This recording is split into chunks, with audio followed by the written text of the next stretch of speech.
नमस्कार, आप देख रहे हैं एन भारत। आपके साथ हूं मैं सदफ फातिमा। बुलेटिन की शुरुआत करेंगे। उत्तर प्रदेश के मुख्यमंत्री योगी आदित्यनाथ ने माफिया को चेतावनी देते हुए कहा है कि 4 जून के बाद हमारी सरकार यूपी को माफिया मुक्त राज्य घोषित करने के लिए एक निश्चित कट ऑफ तारीख देगी। उन्होंने कहा कि सभी माफिया नेताओं की तरफ से अर्जित संपत्तियों को जब्त किया जाएगा और गरीबों, अनाथों, महिला संरक्षण गृहों और दिव्यांगों के घरों के लिए आवंटित कर दिया जाएगा। सीएम योगी ने यह बड़ी घोषणा एक निजी टीवी चैनल में साक्षात्कार के दौरान कही। साक्षात्कार में सीएम योगी ने माफिया और विपक्षी नेताओं पर एक्शन को लेकर भी खुलकर जवाब दिया।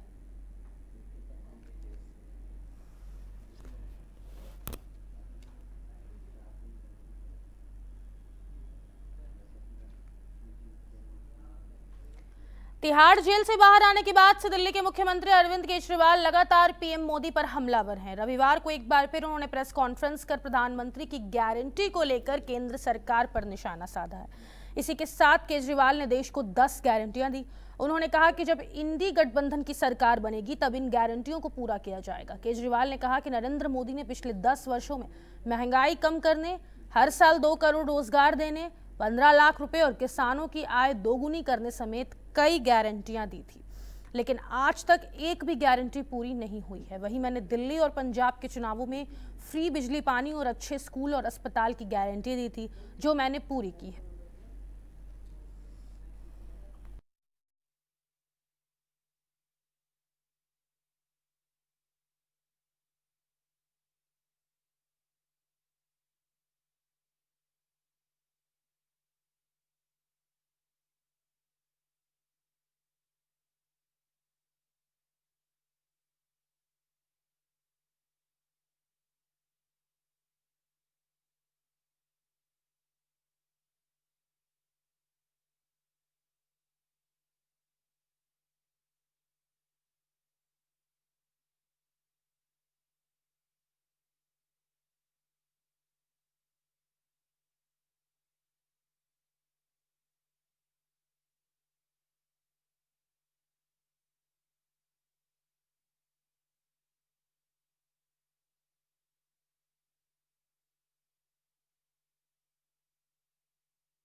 लोकसभा चुनाव 2024 को लेकर बाराबंकी में 5वें चरण के तहत 20 मई को मतदान होना है। इंडिया गठबंधन प्रत्याशी तनुज पुनिया के समर्थन में जनसभा करने अखिलेश यादव आज बाराबंकी पहुंचे हैं। यहां उन्होंने कार्यकर्ताओं में जोश भरते हुए कहा कि जैसे जैसे चरणों का चुनाव आगे बढ़ रहा है, वैसे वैसे जनता का बीजेपी के खिलाफ गुस्सा भी बढ़ता जा रहा है।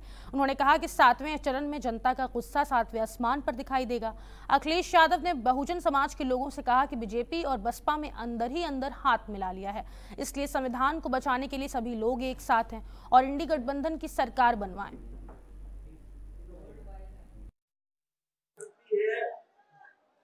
जो हमारी गंगा जमुनी तहजीब को आगे बढ़ाने का काम करती है, हमारे भाईचारा को आगे बढ़ाती है। ये धरती वो है जो मिली जुली संस्कृति को हमेशा बढ़ाने का काम किया और ये बाराबंकी की धरती ने न जाने कितने समाजवादी नेताओं को और ऐसे तमाम महान नेताओं को दिया जो आज हमारे बीच नहीं है। अमरोहा जनपद में खनन माफिया इतने बेखौफ हो चुके हैं कि पुलिस टीम पर ही जानलेवा हमला करना शुरू कर दिया है, जिसके बाद पुलिस टीम के जवान बामुश्किल अपनी जान बचाकर भाग रहे हैं। इस मामले में खनन माफिया सहित 7 लोगों के खिलाफ संगीन धाराओं में अमरोहा देहात थाने में मुकदमा दर्ज कराया गया है। बता दें कि अमरोहा देह थाना क्षेत्र के अंतर्गत आने वाले कैलसा बाईपास मार्ग पर कई बीघा जमीन में अवैध रूप से प्लॉटिंग की जा रही है, जिसके लिए बाकायदा वहां पर बिना परमिशन के अवैध रूप से मिट्टी का भराव भी डलवाया जा रहा है।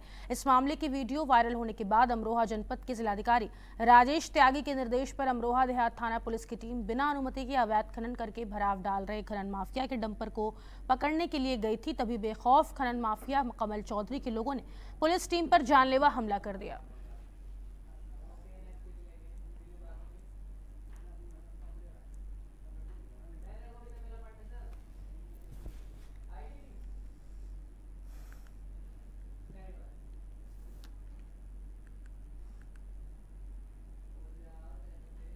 दिल्ली के केंद्रीय मंत्री और बीकानेर लोकसभा सीट से बीजेपी की उम्मीदवार अर्जुन राम मेघवाल ने नई दिल्ली लोकसभा क्षेत्र से बीजेपी उम्मीदवार बांसुरी स्वराज के समर्थन में चुनाव प्रचार किया है।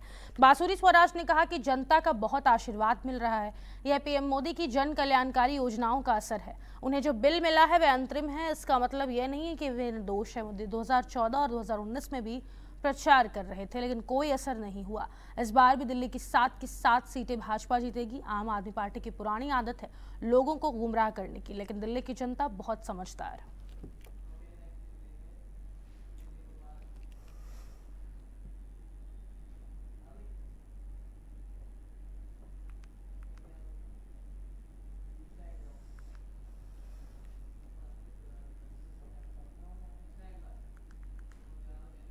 आप नेता और दिल्ली सरकार के मंत्री गोपाल राय ने कहा कि दिल्ली के अंदर आप लगातार बीजेपी की तानाशाही के खिलाफ अलग अलग तरीके से जनता के बीच चुनाव प्रचार कर रही है। पहले भी हमने कई दूसरे माध्यम से लोगों को बताने की कोशिश की है, आज फिर से साइक्लोथॉन के माध्यम से जनता के बीच संदेश पहुंचा रहे हैं कि देश को बचाने के लिए बीजेपी सरकार की तानाशाही को खत्म करना जरूरी है।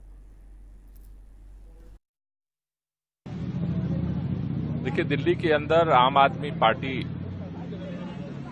लगातार भारतीय जनता पार्टी की तानाशाही के खिलाफ अलग अलग तरीकों से जनता के बीच में अपना प्रचार अभियान चला रही है। पहले हम लोगों ने वाकाथन के माध्यम से लोगों के बीच में अपने प्रचार अभियान को आगे बढ़ाया और आज फिर से साइक्लोथन के माध्यम से जनता के बीच में इस संदेश को पहुंचा रहे हैं कि इस बार देश को बचाने के लिए भारतीय जनता पार्टी की मोदी सरकार की तानाशाही को खत्म करना जरूरी है, संविधान और लोकतंत्र को बचाना जरूरी है। बीजेपी प्रवक्ता शिखा राय ने कहा कि प्रधानमंत्री नरेंद्र मोदी के नेतृत्व में देश लगातार आगे बढ़ रहा है। आम आदमी पार्टी और कांग्रेस का दोहरा चरित्र देश की जनता के सामने आ रहा है। हम हर घर जाकर वोटर को जागरूक कर रहे हैं कि आने वाले 25 मई को बीजेपी को कमल के सामने वाला बटन दबा करके विजय बनाएं। हमें पूरी उम्मीद है कि दिल्ली की 7 सीटें इस बार भी हम जीतने जा रहे हैं।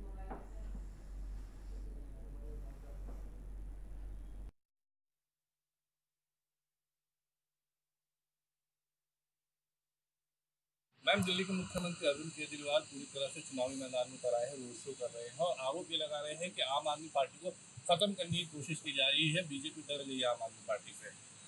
देखिए, मैं तो ये कहूँगी कि केजरीवाल जी क्या जनता के बीच में जाकर के ये कहेंगे कि मुझे भैया वोट दे दो, जल्दी से मेरे प्रत्याशी के लिए आप हामी भर दो, क्योंकि मुझे तो 2 तारीख को वापस जेल जाना है। हम सबको पता है कि जो उनके ऊपर आरोप हैं वो वही के वही हैं, उनको केवल एक मोहलत प्रचार की मिली है। तो अपने आप को लोगों के सामने कैसे कहेंगे कि वो भ्रष्ट नहीं हैं, उन्होंने मनी लॉन्ड्रिंग नहीं की है, उन्होंने आतंकवाद का पैसा नहीं लिया है। दूसरी तरफ मुख्यमंत्री ये भी आरोप लगा रहे हैं कि बहुत जल्द बीजेपी में दो खेमे होंगे, एक मुख्यमंत्री योगी आदित्यनाथ का होगा, एक प्रधानमंत्री नरेंद्र मोदी का होगा। देखिए, हमारे यहाँ परिवारवाद कभी नहीं होता, ना डिक्टेटरवाद होता है। हमारे यहाँ बहुत से ऐसे नेता हैं जो बहुत एक स्तर रखते हैं, लेकिन मोदी जी के नेतृत्व में आज न केवल पार्टी बल्कि देश आगे बढ़ रहा है। और मैं ये मानती हूँ कि आने वाले दशक में मोदी जी का प्रभाव देश में नहीं पूरी दुनिया में दिखेगा। दिल्ली में कल संजय सिंह ने प्रेस कॉन्फ्रेंस की और आरोप ये लगाया कि 200 के करीब सीटों पर एनडीए गठबंधन पूरी तरह से निमट जाएगा। देश की जनता के सामने बीजेपी की असलियत आ चुकी है। संजय सिंह दिल्ली की 7 सीटों की चिंता कर लें। यहाँ जब सुपड़ा साफ होगा ना, तो तब उनसे हम पूछेंगे कि आप क्या कह रहे थे। आज आप लोग वोट फॉर पर्ची अभियान शुरू कर रहे हैं, क्या है अभियान के अंदर? घर घर तक हम पहुँचेंगे, अपनी जो है पर्ची भी, वोटर स्लिप भी बांटेंगे और फिर से एक बार दस्तक देंगे हर घर में, ये निवेदन करते हुए कि 25 मई को केवल कमल और केवल कमल। सीतापुर में चौथे चरण के लिए 13 मई को होने वाले मतदान को लेकर आज आरएमपी इंटर कॉलेज से 3239 बूथों के लिए पोलिंग पार्टियां रवाना हो रही हैं। पोलिंग पार्टियों की रवानगी के लिए जिला प्रशासन ने कल की तैयारियां पूरी कर ली है। चौथे चरण में सीतापुर लोकसभा सीट के साथ ही धौरहरा और मिश्रिक लोकसभा पर वोट डाले जाएंगे। बता दें कि धौरहरा और मिश्रिक लोकसभा सीट से जुड़ी 3 विधानसभा क्षेत्रों में भी सुबह 7 बजे से शाम 6 बजे तक मतदान होगा। 3239 बूथों पर मतदान करेंगे। वहीं रविवार को आरएमपी इंटर कॉलेज के प्रांगण से बूथों के लिए पोलिंग पार्टियां हो रही हैं। यहां पर कुल 28 लाख मतदाता, 39,000 युवा मतदाता हैं। 2000 मतदान केंद्र, 3000 मतदेय स्थल, 758 क्रिटिकल बूथ, 141 वल्नरेबल बूथ बनाए गए।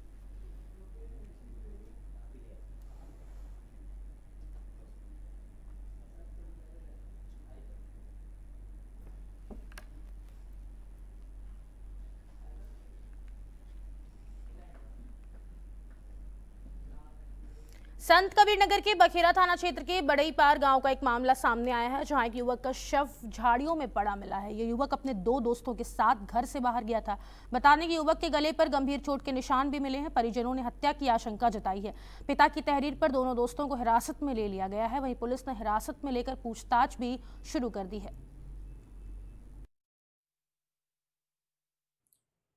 थाना बखीरा के नंदौर गांव के पप्पू ने बताया कि उनका बेटा श्यामू, जो लगभग 20 वर्ष का है, उसको उसके 2 दोस्त संगम और विजय घर से बुला करके ले गए थे और बाद में उसकी डेड बॉडी जो बरई पार्क गांव है वहां पर गौतम बुद्ध मां कन्या विद्यालय है वहां पर मिला।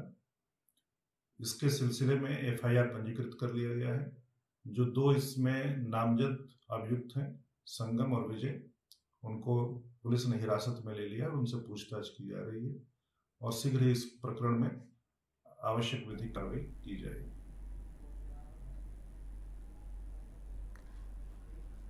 फिलहाल के लिए इस वक्त के बुलेटिन में बस इतना ही। मुझे दीजिए इजाजत। नमस्कार।